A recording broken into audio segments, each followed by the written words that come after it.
여러분 안녕하세요. 지난 시간에 우리가 히브리서 수신자들이 처했던 역사적 정황이 어떠했는지, 그 정치적인 고난 박해 가운데서 그들에게 어떤 어려움이 닥쳐왔었는지, 이러한 것들에 대한 말씀을 묵상해 보았습니다. 이번 시간에는요, 거기에 이어서 사회적 상황, 그러니까 히브리서 수신자들이 사회적으로 어떤 처지에 처해 있었는지에 대한 상황을 고찰을 해보면, 그들의 믿음이 왜 이렇게 유지하기가 힘들었을까?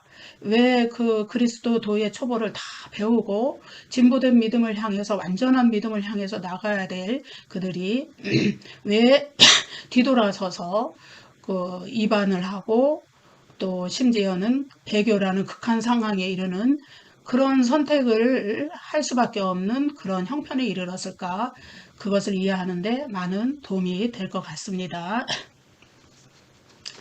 수신자들이 혹독하게 겪은 정치적, 역사적 박해와 더불어서 그들은 사회적 소외, 그것을 굉장한 경험을 했는데요. 그것으로 말미암아서 그들의 이제 그러한 이제 어려움이 더 가중되었다고 봅니다. 예수 그리스도를 믿고 또 기존의 모든 종교로부터 돌아서서 회개하는 그런 신앙으로의 움직임, 그거는요, 그들에게 완전히 어떤 단순히 그냥 개인적인 그 삶의 변화만, 내면적인 변화만 일어나는 것이 아니라 어떤 것이었냐 하면은 사회적인 계급의 변화, 사회적인 신분의 변화, 사회적인 삶의 변화, 그들이 소속된 공동체인 사회에서의 삶의 변화를 같이 가져왔다고 우리가 볼 수 있겠지요. 그래서 로마 사회는요, 그들이 살던 로마 사회는 제의적인 사회였다. 다시 말해서 제사로 가득한 사회였다. 삶의 모든 측면에 제사가 가득해 있었다. 그래서 이제 그 히브리서 저자가 이제 히브리서에 보면은 계속해서 로마의 유대교의 옛 구약 시대의 희생 제사와 그것을 완성하고 최종적으로 종결하신 예수 그리스도의 속죄 제사에 대해서 이렇게 말씀하고 있지만, 대조적으로 말씀하고 있지만, 또 수신자들의 삶의 정황에서 살펴보면은 당시의 그리스 로마의 다신교 사회에서 그 제우스 제사장이나 주피터, 제우스라고도 하고 주피터라고도 해요. 두 개가 같은 이름이죠. 그 제사장들에 대해서도 대조적으로 이렇게 예수 그리스도의 대제사장 직분에 대해서 논증한다는 것을 우리가 그들의 삶의 정황에서 이해할 수가 있겠습니다. 그들이 그리스도의 도의 초보를 다 이렇게 교육을 받고 그것을 붙들고 하나님께 대해서 신앙 고백을 하고, 그렇게 해서 세례도 받고 또 부활의 믿음을 가지고 또 장차 올 영원한 심판을 믿고 그러한 모든 것들에 대한 교훈을 받고, 이제는 그 믿음대로, 그 신앙 고백대로 믿음의 토대 위에 굳건하게 서서 완전한 신앙으로 나아가야 되는 지점에서 그들이 오히려 뒤로 물러가서 침륜에, 멸망에, 이런 퇴보, 쇠퇴, 거기에 왜 이르렀는가, 그것을 이해하는 데는 이 사회적 환경이 아주 큰 기여를 했다는 것을 우리가 보게 됩니다. 우리 생각해 보면은요, 참된 신앙을 가진 자들은요, 어차피 세상을 역행해서 살 수밖에 없는 것 같습니다. 왜냐하면은 예수님께서 말씀하셨듯이 이 세상 임금이 사탄이기 때문에 그래요. 이 세상은 사탄에게서 사탄이 이 세상을 장악하고 지배하는, 예수님께서 십자가에서 사탄을 사탄을 패배시키고 승리하셨지만, 그 나머지 예수님의 재림 때의 사탄은 완전히 멸망해서 불못으로 들어가 버리게 됩니다. 그렇지만은 그 이전까지 끊임없이 구원받은 자녀들을 괴롭히는 역할을 예수님께 패배하고 남은 그 요만한 힘으로 아직도 하고 있는 것이 바로 사탄입니다. 그래서 그 사탄의 지배 아래에서 사회를 지배하고 정치를 지배하고 경제를 지배하고 사회 문화를 지배하고, 이런 모든 것들이 사탄의 지배 아래, 미혹된 그 지배 아래 있기 때문에 믿는 성도들이 이 세상을, 신앙을 지키기 위해서는 이 세상과 타협하지 않아야 되고 이 세상에 속하지 않아야 되고 이 세상의 뜻을 따라서 마냥 모든 것을 이렇게 해 나갈 수 없는, 그래야만 신앙을 지켜 나갈 수 있는 그런 일들이 생기는 겁니다. 그래서 예수님께서 말씀하시기를 뭐라 그랬냐면은 제자들 보고 너희가 세상에 속했으면 세상이 너희를 사랑할 것이지만은 그러나 너희가 세상에 속하지 않고 오히려 나에게 속했기 때문에, 예수님께 속했기 때문에 세상이 도리어 너희를 미워한다. 그래서 세상에서 원칙적으로 그리스도인들은 고난을 당할 수밖에 없는 그런 존재들이 된 겁니다. 그러나 예수님께서 우리에게 또한 위로의 말씀을 주셨죠. 내가 너희를 고아와 같이 버려두지 아니하고 내가 다시 너희에게로 오리라.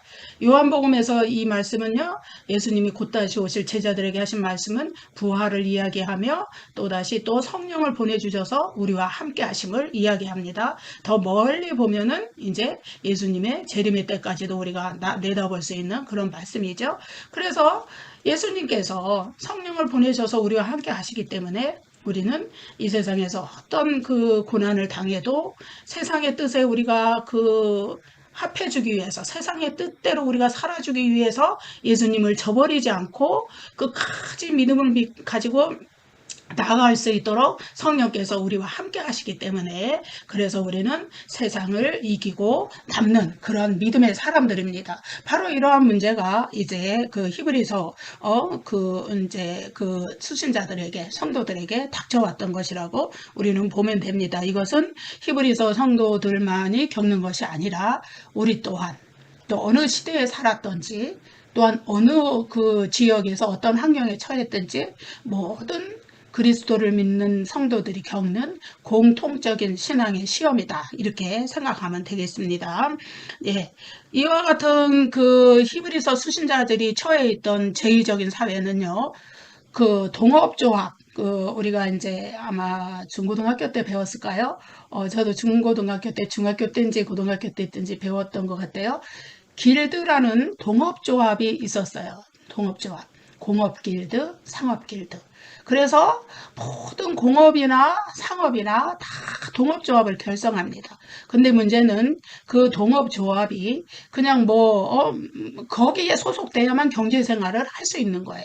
근데 그 동업조합의 문제는 뭐냐 하면은 그냥 그들이 모여서 공업이든 아니면 상업이든 회의하고 차 마시고 서로 의견 교환하고 이렇게 회의 이런 거 하고 헤어지는 조직이 아니었어요. 어떤 것이 있었냐면은 그 동업조합은 반드시 신을 섬기는 그런 제사의식을 시행하는 그런 곳이었습니다. 그래서 자기는 사실 상업, 경제적인 교류, 또 모든 이런 경제 생활을 위해서 동업조합에 모든 사람이 소속이 돼 있었는데, 거기에 가면은 반드시 그리스 로마의 다신교 사회에서 추종하는 남신도 있고 여신도 있는 여러 신들이 있는데, 그 신들에게 찬사를 드려야 되고 찬양을 드려야 되고 경배를 해야 되는 그러한 문제들이 있었습니다.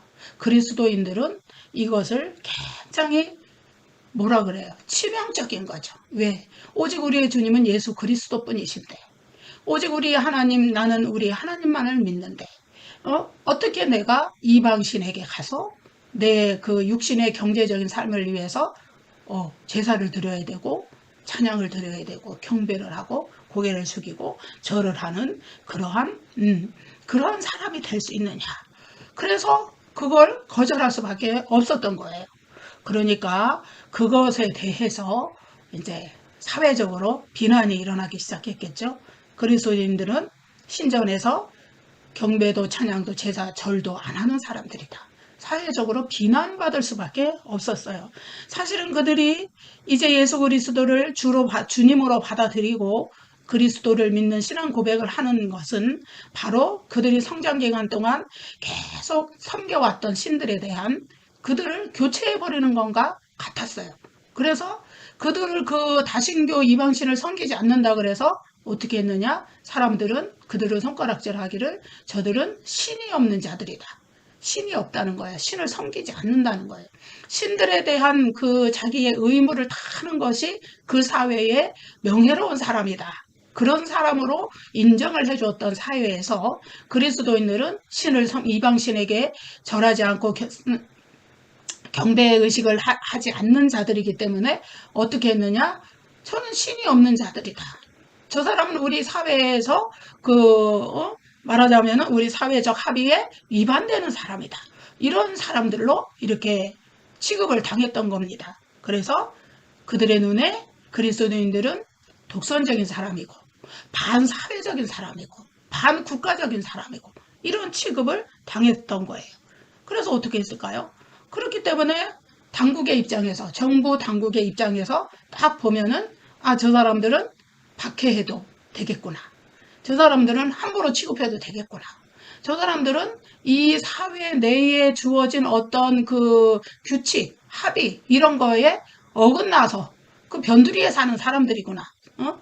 그 눈에 보이지 않는 그런 변들이 있죠. 사람들에게 소외당하는 그렇게 인정을 했기 때문에 그들에게 대한 핍박은 더욱 가중되었다. 예. 이러한 상황에서 히브리서 저자는 너희 믿는 도리의 소망을 움직이지 말고 굳게 잡아라. 믿는 도리의 소망 무엇일까요? 예수 그리스도에 대한 신앙 고백을 굳게 잡으라고 계속 거듭해서 히브리서 본문에서 말씀을 해주고 있는 것입니다. 우리 한 몇 구절을 읽어볼게요. 히브리서 3장 1절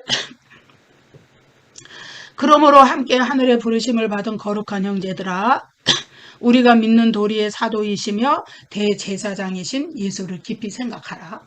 4장 14절 그러므로 우리에게 큰 대제사장이 계시니 승천하시니 곧 하나님의 아들 예수시라. 우리가 믿는 도리를 굳게 잡을지어다. 믿는 도리를 굳게 잡으랍니다.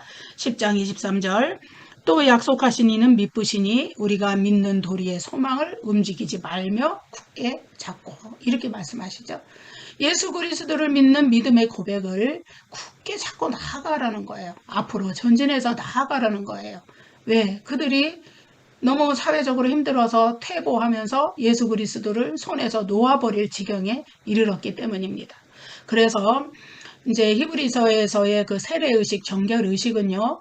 그 두 가지 다에서의 단절을 의미해요. 뭐냐 하면은 하나는 구약시대에 행해졌던 여러 가지 정결의식이 있었죠. 부정한 것과 정결한 것을 구별하고 부정한 자를 정결하게 하는 여러 가지 의식이 있었습니다. 그런 것들은 이제 예수 그리스도께서 대제사장으로 오셔서 최종적으로 그 속죄 제사를 다 성취하셨기 때문에 다 이제 폐지되었다. 그래서 그것과의 결별을 의미하고 또 하나는 이방 신에게 제사하는 데 있어서의 모든 정결의식 그런 것을 다 이제는 손절하고 다 끝내고 이제는 오직 예수 그리스도 안에서 예수 그리스도의 보혈의 피로 씻음을 받고 핏부림을 받아서 마음과 몸의 정결을 유지하는 것. 그것이 오직 이제 그들에게 주어진 의무였고 신앙의 숙제였던 것입니다. 그래서 히브리서 10장 22절 제가 읽어보겠습니다. 우리가 마음의 뿌림을 받아 악한 양심으로부터 벗어나고 몸은 맑은 물로 씻음을 받았으니 곧 참 마음과 온전한 믿음으로 하나님께 나아가자. 이제는 예수 그리스도께서 이 세상에 오셔서 속죄 사역을 다 성취하셨기 때문에 이제는 오직 그리스도께서 그것을 성취하신 것을 믿는 믿음만 가지면 됩니다. 그것으로 참 마음으로 온전한 믿음으로 하나님께 나아가자고 이렇게 권면을 하고 있는 것이에요. 그래서 우리가 히브리서 6장 1절 2절의 목록들이 있죠. 뭐 세례를 받는다든지 부활에 대한 교훈, 영원한 심판에 대한 교훈, 하나님에 대한 신앙 고백, 뭐 안수 이런 교훈들 그런 교훈들을 받고 그것이 그리스도도의 초보라 했습니다. 가장 기본적인 신앙의 출발점이라는 거예요.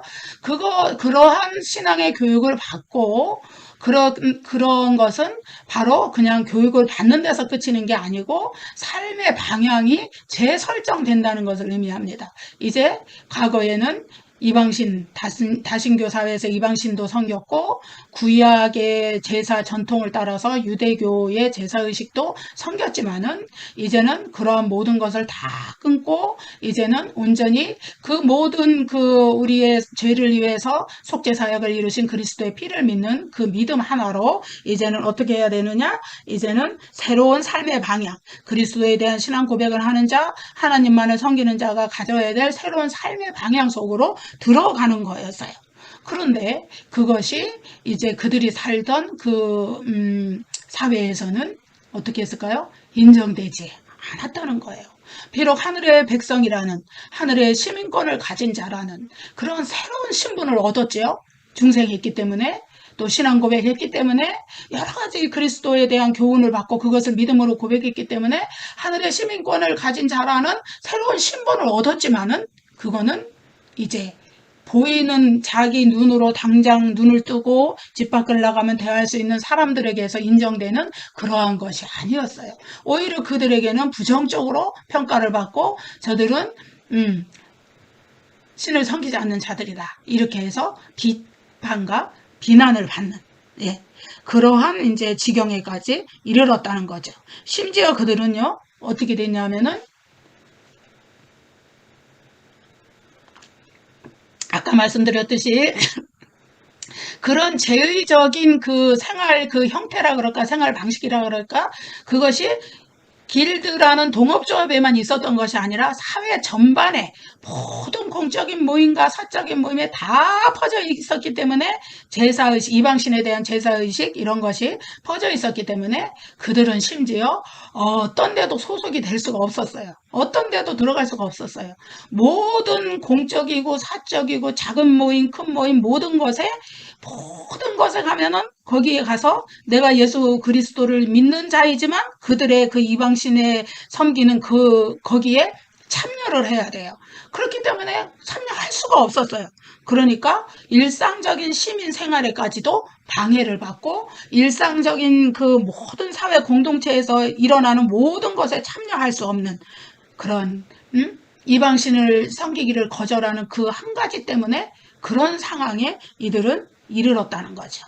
그래서 예수 그리스도의 보혈의 피로, 그리스도의 피로 그것을 믿는 믿음으로 회심을 했고 구원의 확증을 얻었고 하늘의 시민권을 받았지만은 또 성령의 은사를 맛봤지만은 어떻게 했냐면은 이제는 그런 여러분 이런 상황이 만약에 우리에게 지속된다면 우리는 히브리서 수순자들보다 훨씬 더 빨리 거기에 항복할 사람들 같아요.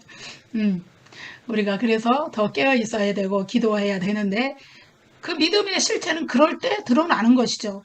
사회에서 다 배척당하는데 어떻게 할 거냐는 말이에요. 어떻게. 그래서 이제 그런 데서 이제 이분들은 이제 내가 하나님 앞에서 성령의 체험도 하고 모든 것을 했지만 예, 이제는 내가 어떻게 할 수가 없겠다. 내가 도대체 사회생활이 안 되잖아. 도대체 내가 일상생활이 되지를 않잖아. 모든 데서 다 나를 배척하고 나를 소외시켜. 어떻게 해요? 심지어 나를 조롱해.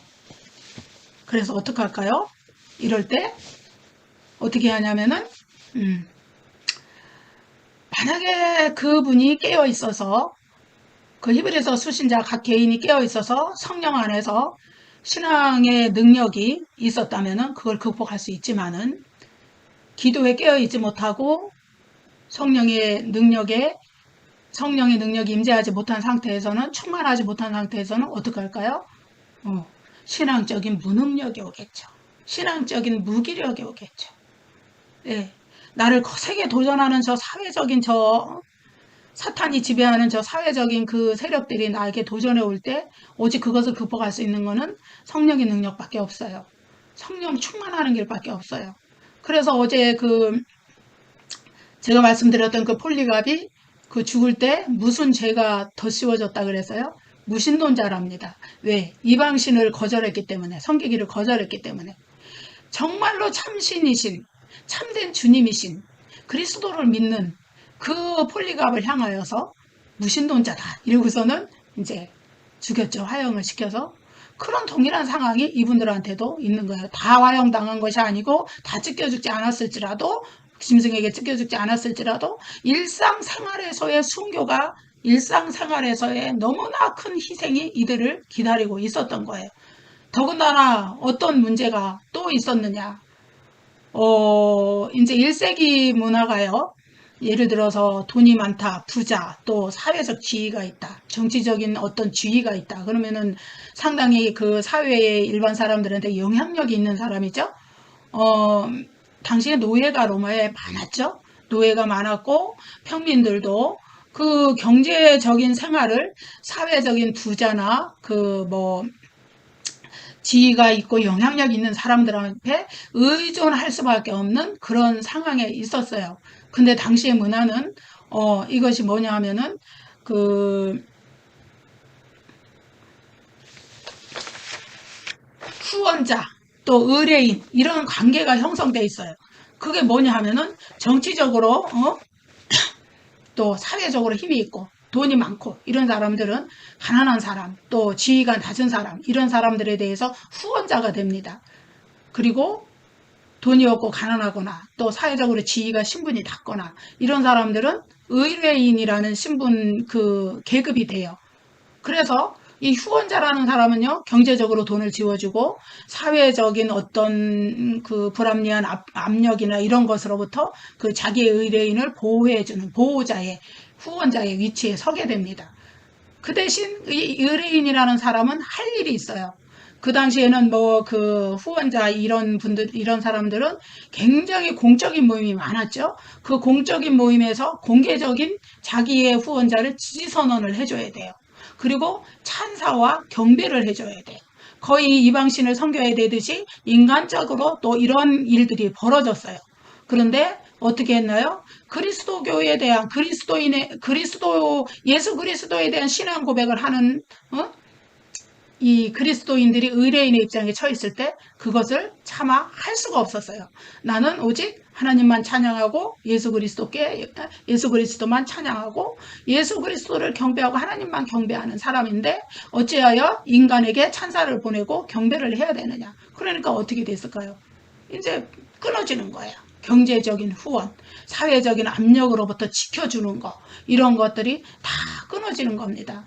여러분 오늘날 우리는 너무나 신앙생활을 하는데 편한 그런 사회적 환경에서 살고 있어요. 그래서 우리가 더 신앙이 게으르고 깨어있지 못하는 경우가 있지만은 이 당시의 사람들은 오히려 너무나 신앙을 유지하기 힘든 척박한 그런 환경에 있었기 때문에 어떻게 했냐면은 더 깨어서 더 있어야 되는 처지에 이제 신앙적인 무기력으로 무너지기 시작했다는 표현이 맞는 거죠.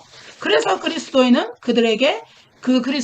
그들에게 경제적, 사회적 지원을 받지 못하기 때문에 사회에서 더욱 열악한 위치에 처하는, 단절을 겪는 그런 위치에 처했다는 것을 우리가 알게 됩니다. 우리가 1세기 그 문화, 그거를 이제 이해를 해보려면은요, 어떤 것을 이해해야 되냐 하면은 명예와 수치의 문화였다. 한마디로. 우리는 지금은 이제 개인적인 그 능력, 개인적인 실력, 이런 것들이 이제 사회에서 평가를 받는 그런 사회에서 살고 있잖아요. 그래서 주님이 능력 주시면 얼마든지 사회에서 인정받는 자로 이렇게 살아갈 수가 있는 것입니다. 그런데 당시의 명예와 수치의 문화에서 아까 말씀드렸듯이 명예로운 사람은 어떤 사람이냐? 사회적 합의가 된 그 가치관에 부합한 사람이에요. 또 반대로 수치스러운 사람은 어떤 사람이냐? 사회적 합의에 이르지 못한 행동을 하는 사람이에요. 그럼 무슨 얘기냐? 당시의 다신교 사회에서는 이방신을 섬기고 이방신이 삶의 모든 그 전반적인 그 영역에 들어와 있었는데 그것에 대해서 순응하고 살아가는 사람들. 이런 사람들이 명예로운 사람이에요. 자기의 명예를 지킬 수 있는 사람이에요. 그런 사람한테는 사회가 칭찬했고 사회가 인정해줬어요. 그런 사람은 사회의 모든 것에 소속이 돼서 활동을 할 수가 있었어요. 그렇지만은 수치스러운 사람, 사회적 합의에 이르지 못하는 행동을 하는 사람, 바로 그들이 말하는 그리스도인들이 그런 사람이었다는 거예요. 그래서 이 집단 지향성, 집단적으로 사람을 그 어떤 가치에 대해서 인정하고, 그 반대 개념으로 또 수치스러운 사람이라고 매도하고 그러는 것이 당시에 굉장히 1세기의 그 지중해 세상에 그 로마 사회에서 굉장히 그런 것이었죠. 굉장히 그 자리 잡은 가치관이었다고, 세계관, 뭐 이런 것이라고 우리가 표현을 할 수 있겠죠. 그래서 히브리서 10장 32절 34절에서 공개적인 조롱을 받았다. 사람들에게 구경거리가 됐다. 비방과 환란으로서 사람들에게 구경거리가 됐다. 히브리서 수신자들이, 그것은요 바로 여기에서 나오는 겁니다. 사람들에게 그들은 아직 그리스도교가 사회적 합의에 이르지 못했어요. 정식적인 종교로 인정받지 못했어요. 유대교는 정식적인 종교로 인정받아서 만민법에 따라서 정식으로 로마의 시민권에 따르는 그런 모든 혜택과 보호를 다 받는 데 비해서 기독교는, 그리스도교는 아직 받지 못한 그런 처지에 있었는데, 그런 것을 그런 말하자면은 그 안 믿는 사람들에게, 예수 그리스도를 믿지 않는 사람들에게 그리스도인들은 그런 사회적 합의도 이르지 못하는 그런 것을 믿는, 저 사람 말하자면은 불량한 사람들, 예, 반사회적이고 그런 사람들, 그런 이렇게 비난과 공개적인 조롱을 받았다는 거예요. 그러니까 이제 그 예전에 제가 이제 아주 오래전에, 그러니까 아마 중고등 시절이 있는데 코바데스라는 책을 읽은 기억이 나요. 그러니까 그리스도인들이 대놓고 나는 그리스도인이요 이렇게 공개적으로 그 책에 보면은 고백을 못하고 이 자기들끼리 만나면 그 교통하는 수단이 땅에다 무언가를 이렇게 그리죠. 그것이 이제 우리가 지금 잘 아는 물고기 모양이라고 하는데, 그것을 통해서 말하자면 나는 그리스도인입니다 이렇게 자기들끼리 은밀히 이렇게 서로 교통하는 그런 장면들이 이렇게 나오게 되는 것을 우리가 보게 됩니다.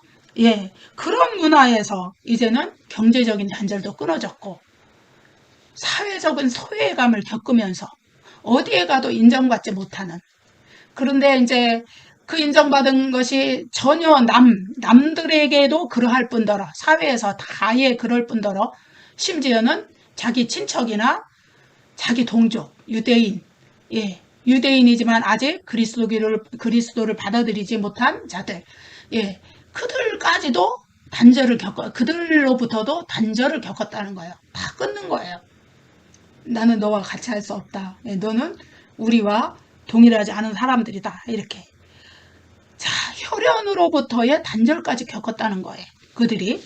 그런 것들을 겪으면서, 예, 종교적 단절, 사회적 단절, 혈연으로서의 단절, 이러한 것들을 겪으면서 그들이 정말로 뜨거운 성령의 체험을 하고 그리스도도의 초보의 교육을 다 받고 하나님 또 예수 그리스도를 주님으로 신앙 고백하는 그런 믿음을 가졌지만은 그것들이 점점 약해져 갈 수밖에 없었다. 2세대 그리스도인들이. 그래서 이제 오히려 옛 시대의 그 유대교 제사, 당시에 아직도 그 유대교 제사가 있었다고 보죠. 그 유대교 성전의 화려한 제사와 제사 의식과 그 이제 구약 그 모세오경에 보면은 유대교 제사의 그 제사장의 복장이라든가 모든 제사 의식이 상당히, 그것이 이제 시대를 흐르면서 더 이렇게 굉장히 더 화려한 모양으로 발전을 해왔죠. 그러한 것들에 오히려 그리워하는 거예요. 내가 다시 유대교로 돌아가면 나는 이 사회적으로 핍박도 받지 않고 사회적으로 단절도 겪지 않고 사회의 모든 것을 내가 참여할 수 있고, 그런데 왜 내가 그리스도에 대한 신앙 고백을 지키면서 이 모든 것들을 다 잃어버려야 할까? 그것에 대한 회의감, 예, 성령의 능력이 그들 가운데서 악화되었을 때 그러한 것들이 그들 마음에 찾아왔었다는 거죠. 성령의 능력이라는 거는 이제 그들이 어떤 능력을 받았었는지 이제 히브리서 6장 4절 6절에 이런 말씀이 나오죠. 한번 빛을 받고 하늘의 은사를 맛보고 성령의 참여한 바 되고 하나님의 선한 말씀과 내세의 능력을 맛보고도 타락했다 그러죠. 예, 어떻게 하늘의 빛을 받았어요. 하나님이 비춰주시는 신령한 빛을 받고 신령한 은사를 체험하고 하나님의 나라가 자기 속에 임하는 성령의 능력을 체험했어요. 그 성령에 참여했어요. 예, 하나님의 선한 말씀의 능력을 체험했고 내세의 능력이 내 삶 속에 내 영혼 속에 임하는 것을 다 체험했어요. 그럼에도 불구하고 이제 그것에 대한 열정, 또 초기에 받은 그 은사에 대한 열정이 다 이러한 그 현실에 당하는 그런 것들로 인해서 식어져 갔다는 거예요. 그리스도에 대한 믿음의 고백, 믿음의 확신이 식어져 갔다는 거예요. 그리스도 안에서 표적들, 기사들, 능력들, 여러 가지 성령이 나누어 주신 은사들을 체험했지만은, 그러나 현실에 당하는 어려움 때문에 그러한 것들에 대해서 이제는 냉담해져 가고, 이것이 다 무슨 소용이야. 내가 지금 살아가는 이 현실은 너무나 어려운데 하나님이 주신 성령의 능력이 다 무슨 소용이야. 벌써 이거는 자기 속에 내재한 성령의 능력이 식어져 갔다는 거죠. 여러분, 우리가 왜 항상 깨어 있어서 기도해야 됩니까? 항상 깨어 있어서 말씀에 깨어 있어야 되고, 왜 찬양해야 되고, 여러분, 찬양이라는 거는요, 하나님께 영광을 돌려드리는 행위예요. 이것은 굉장한 기도입니다. 찬양 자체가. 왜 우리가 그렇게 해야 될까요? 왜냐하면은 우리 안에서 성령의 능력이 식어질 때, 우리 안에 있는 성령이 소멸될 때, 우리는 우리 눈앞에 보이는 환난을, 또는 우리 눈앞에 보이는 미혹, 유혹을, 여러분 요한계시록에서는 사탄의 가장 큰 일이 뭐라고 그러냐면 미혹이라 그럽니다. 미혹은 속임수예요. 속임수. 속이는 거예요. 현실의 부귀영화로서, 현실에 화려하고 잘 돼가는 그러한 것들로서 그리스도에 대한 좀 믿음의 헌신을 조금 포기하고, 조금 덜 헌신하고, 조금 덜 기도하고, 조금 덜 예배에 참석 덜 하고, 이렇게 함으로써 점점 멀어지면 어디가 가까워져요? 바로 사탄의 미혹에 넘어가는 길이 가까워지는 것입니다. 그래서 세상의 것이 더 좋아 보여요. 세상의 것이 더 화려해 보여요. 내가 그러한 것들에 대해서 이제 내가 누리고 살 것처럼, 그렇게 마음의 그 미혹을 받아요. 그러나 성령의 능력이 정말로 내 안에 살아계실 때, 내가 성령 충만할 때, 그러한 모든 것들을 이길 수 있는 힘이 하늘로부터 와지는 겁니다. 하나님으로부터 부어지는 것입니다. 예수님께서 이제 십자가를 앞두시고 제자들에게 또 마지막 그 권면을 하시고 부탁의 말씀을 하시고, 또 요한복음 또 그 17장 부분에 가면 또 대제사장으로서 기도도 하시고, 이러한 모든 과정에서 뭐라고 제자들에게 그렇게 말씀하셔요? 내가 너희를 고아와 같이 버려두지 않겠다. 응? 내가 다시 오겠다. 근데 예수님께서 그 말씀하시는 것은 이제 그 십자가에 달려 돌아가신 후에 사흘 후에 부활하실 것을 말씀하시지만은, 또한 그와 동시에 보혜사 성령을 보내주셔서 너희와 함께하게 하겠다. 진리의 영이신 보혜사, 그는 너희와 항상 함께할 거다. 너희를 떠나지 않을 거다. 그 말씀을 하시잖아요. 그래서 오늘은 우리가 예수 그리스도는 부활 승천하셔서 하나님 보좌 우편의 왕으로 앉으셨지만은 이 세상에 육체로 계시지는 않죠. 예수님이 승천하셨기 때문에 재림 때 다시 오시는 것이죠. 그렇지만은 우리와 함께 성령이 계시기 때문에 그 성령과 동행하면서 그 성령의 능력으로 이러한 모든 것을 이겨갈 수 있는 힘이 우리에게 주어진다는 거예요. 그런데 이 사람들이 그 하나님으로부터 그 그리스도를 믿음으로 신앙 고백으로 받아들였을 때 그 열정, 확신, 또 은사의 그 황홀한 체험, 히브리서 2장 3절 4절에 표적과 능력과 기사가 나오고, 6장 4절 6절에서 하늘의 빛을 받고 신령한 은사를 맛보고, 그런 얘기들이 나오죠. 그러한 것들이 마음에서 식어졌을 때 어떻게 됐어요? 이 사회적인 그 압력과 비난과 소외되는 것을 이기지 못하고 그것으로 다시 유대교로 돌아가려고 하는 움직임을 보였다는 거예요. 그래서 히브리서 저자는 이들에게 이야기하는 겁니다. 왜 히브리서에서 계속 예수 그리스도의 제사 직분이 영원한 것이고 최종적인 것이고 완전한 것이다.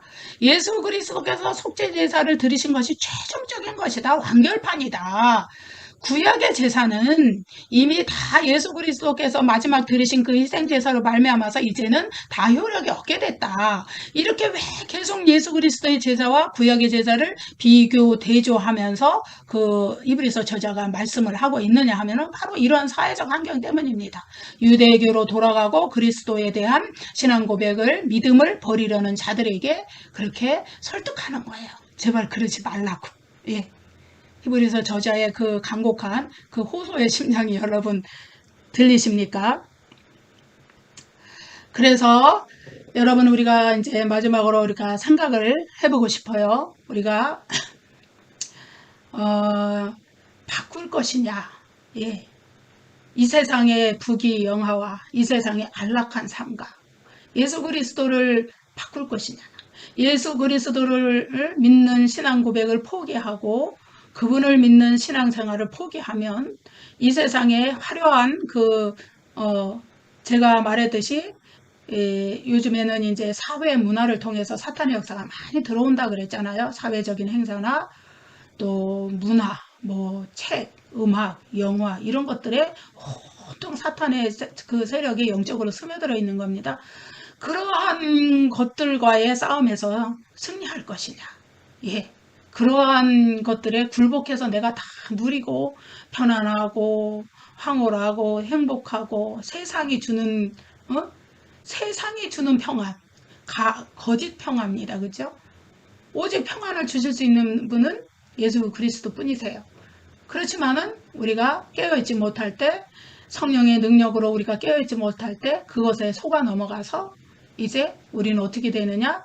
그리스도에게서 멀어지고 얼마든지 그리스도를 버릴 수 있는 그런 일들이 우리에게서 생긴다는 거죠. 그런 사회, 문화, 황홀한 거, 잘 사는 거, 번영하는 거 이것을 요한계시록에서는 바벨론이라는 상징으로 나타내는데 결국 그것은 예수 그리스도의 재림 이전에 다 멸망하고 재림 때 다 멸망하고 없어질 것에 불과한 거예요.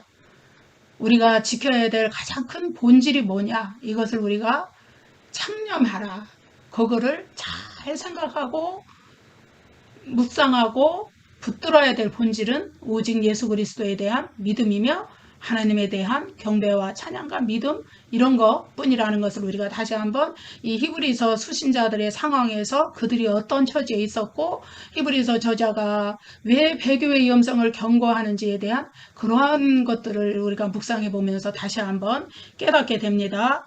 여러분 계시록 20장에 보면은 이제 11절, 15절 11절부터 15절까지 이 부분에 보면은 크고 흰 보좌 심판, 흔히 백보좌 심판이라는 것이 나와요. 거기에 모든 사람이 부활하죠. 예수님의 재림 때 모든 사람이 다 부활합니다. 그런데 그 부활 때에 어떻게 될까요? 그 생명책에 이름이 기록된 자들은 이제 둘째 사망의 화를 면해요. 그런데 그 생명책에 기록되지 못한 모든 자들이 부활한 몸을 가지고 이제 불못, 둘째 사망에 떨어지는 겁니다. 여러분 첫째 사망은요. 우리의 육신이 죽는 거예요.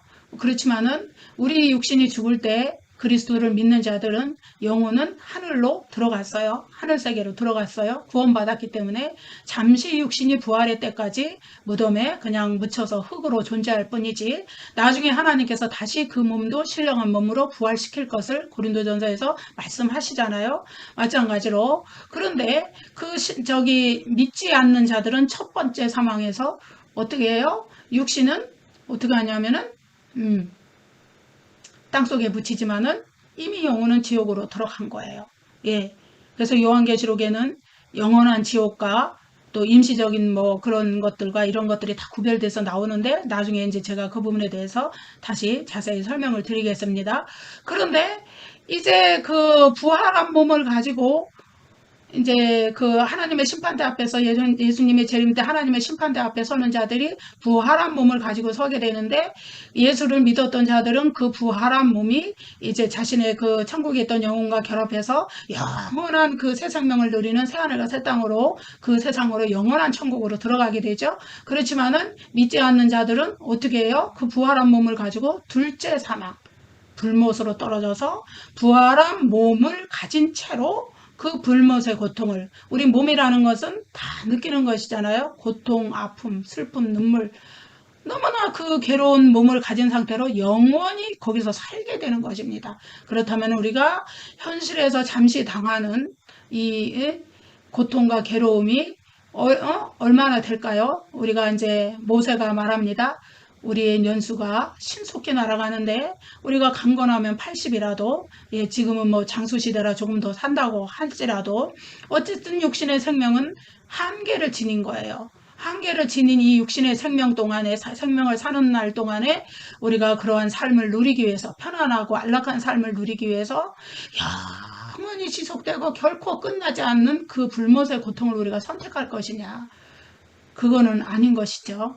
그래서 우리가 정말로 이러한 가치를 정확히 안다면 또 히브리서 수신자들도 아까 이야기했잖아요. 영원한 심판에 대한 교훈을 받았다 그랬어요. 그들이 이미 배웠다는 거예요. 이런 것에 대해서.